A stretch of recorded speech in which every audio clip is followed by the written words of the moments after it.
ఈ జన్మలో దేహి దేహి దేహి దేహి అని బిచ్చగాళ్ళు అయ్యేటోళ్ళంతా పోయిన జన్మలు ఏమి ఇచ్చలేరు. ఏమి ఇవ్వడో వానికి అదే కొరతగా పుడతాడు. ఓషధీయతను ప్రసాదించేటటువంటి యజ్ఞయాగాలు చేయించని వానికి మరుజన్మలో ఆరోగ్యం నిలకడగా ఉండదు. యజ్ఞం చేయించాలి.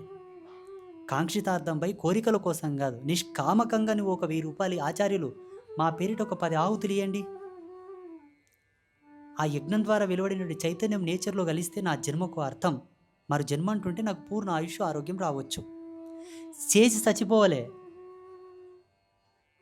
ఇది నేను పొందిన పూర్ణ జ్ఞానం, నా ఎరుకలో వచ్చినటువంటి జ్ఞానం.